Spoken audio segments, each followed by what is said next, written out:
नाग पंचमी की कथा। एक सेठ जी थे जिनके 7 पुत्र थे। सातों की शादी हो चुकी थी।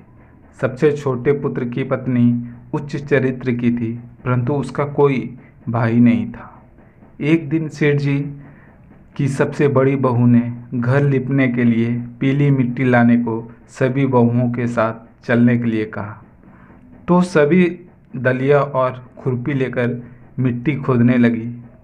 तभी वहाँ एक सांप निकला, जिसे बड़ी बहू खुरपी से मारने की कोशिश करने लगी। यह देखकर छोटी बहू ने उस सांप को मारने से रोक लिया। यह सुनकर बड़ी बहू ने उसे नहीं मारा और सर्प एक ओर जाकर बैठ गया। तब छोटी बहू ने उस सांप से कहा, हम अभी लौट कर आती हूँ, आप यहाँ से कहीं मत जाना। यह कहकर वह सबके साथ मिट्टी लेकर घर चली गई और वहाँ कामकाज में फंसकर सांप से किया वादा भूल गई। जब छोटी बहू को दूसरे दिन वह बात याद आई तो वह सभी को साथ लेकर वहाँ पहुँची और सर्प को उस स्थान पर बैठा देख बोली, सर्प भैया नमस्कार। सर्प ने कहा, तू भैया कह चुकी है इसलिए तुझे माफ़ कर देता हूँ, नहीं तो झूठी बात कहने के कारण तुझे डस लेता। वह बोली, भैया मुझसे भूल हो गई, क्षमा मांगती हूँ। सांप बोला, अच्छा तो आज से मेरी बहन हुई और मैं तेरा भाई, तुझे जो मांगना हो मांग लो। वह बोली, भैया मेरा कोई भाई नहीं है, अच्छा हुआ जो आप मेरा भाई बन गए। कुछ समय बीतने पर वह सर्प मनुष्य का रूप लेकर सबके बहू के घर आया और बोला कि मेरी बहन को भेज दो। सब हैरान हो गए क्योंकि सभी को यही जानते थे कि उसके तो कोई भाई नहीं था। तो सर्प बोला, मैं उसका चचेरा भाई हूँ, बचपन में ही बाहर चला गया था। ऐसा सुनकर घर के लोगों ने छोटी बहू को उसके साथ भेज दिया। उसने मार्ग में बताया कि मैं वही सर्प हूँ, इसलिए तू डरना नहीं और जहाँ चलने में कठिनाई हो वहाँ मेरी पूँछ पकड़ लेना।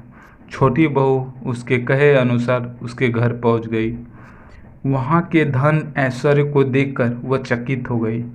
एक दिन सर्प की माता ने कहा, मैं एक काम से बाहर जा रही हूँ, तू अपने भाई को ठंडा दूध पिला देना।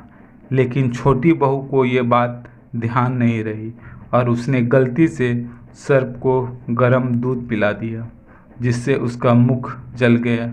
यह देखकर सर्प की माता बहुत क्रोधित हुई, परंतु सर्प के समझाने पर शांत हो गई।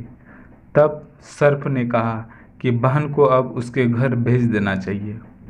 तब सर्प और उसके पिता ने उसे बहुत सा सोना, चांदी, जवाहरात, वस्त्र, भूषण आदि देकर उसके घर पहुंचा दिया। इतना ढेर सारा धन देकर बड़ी बहू ने ईर्ष्या से कहा, तेरा भाई तो बड़ा धनवान है, तुझे तो उससे और भी धन लाना चाहिए। सर्प ने यह वचन सुना तो सब वस्तुएं सोने की लाकर दे दी। यह देखकर बड़ी बहू ने कहा, इन्हें झाड़ने की झाड़ू भी सोने की होना चाहिए। तब सर्प ने झाड़ू भी सोने की लाकर रख दी। सर्प ने छोटी बहू को हीरा मणियों का एक अद्भुत हार दिया। उसकी प्रशंसा उस देश की रानी ने भी सुना और वह राजा से बोली कि सेठ की छोटी बहू का हार यहाँ आना चाहिए। राजा ने मंत्री को हुक्म दिया कि उससे वह हार लेकर शीघ्र उपस्थित हो। मंत्री ने सेठ जी के जाकर कहा कि महारानी जी छोटी बहू का हार पहनेगी, वह उसे लेकर मुझे दे दो। सेठ जी ने डर के कारण छोटी बहू से हार मांग कर दे दिया। छोटी बहू को यह बात बहुत बुरी लगी। उसने अपने सर्प भाई को याद किया और आने का प्रार्थना की। भैया रानी ने हार छीन लिया है, तुम कुछ ऐसा करो जब वह हार उसके गले में रहे तब तक के लिए वह सर्प बन जाए और जब वह मुझे लौटा दे तब हीरों और मणियों का हो जाए। सर्प ने ठीक वैसा ही किया। जैसे ही रानी ने हार पहना वैसे ही वह सर्प बन गया। यह देखकर रानी चीख पड़ी और रोने लगी। यह देखकर राजा ने सेठ के पास खबर भेजी कि छोटी बहू को तुरंत भेजो। सेठ जी डर कि राजा न जाने क्या करेगा, वह स्वयं छोटी बहू के साथ लेकर उपस्थित हुए। राजा ने छोटी बहू से पूछा, तूने क्या जादू किया है? मैं तुझे दंड दूंगा। छोटी बहू बोली, राजन क्षमा कीजिए, यह हार ही ऐसा है कि मेरे गले में हीरा और मणियों का रहता है और दूसरे के गले में सर्प बन जाता है। यह सुनकर राजा ने वह सर्प बना हार उसे देकर कहा, अभी पहनकर दिखाओ। छोटी बहू ने जैसे ही उसे पहना वैसे हीरा मणियों का हो गया। यह देखकर राजा को विश्वास हो गया और उसने प्रसन्न होकर उसे ढेर सारी मुद्राएं पुरस्कार में दी। छोटी बहू घर लौट आई। उसके धन को देखकर बड़ी बहू ने ईर्ष्या के कारण उसके पति को सिखाया कि छोटी बहू के पास कहीं से धन आया है। यह सुनकर उसके पति ने अपनी पत्नी से पूछा कि सही बता, यह धन तुझे कौन देता है?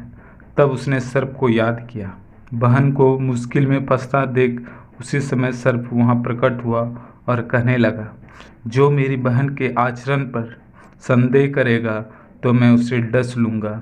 यह सुनकर छोटी बहू का पति प्रसन्न हुआ और उसने सर्प देवता को सत्कार किया।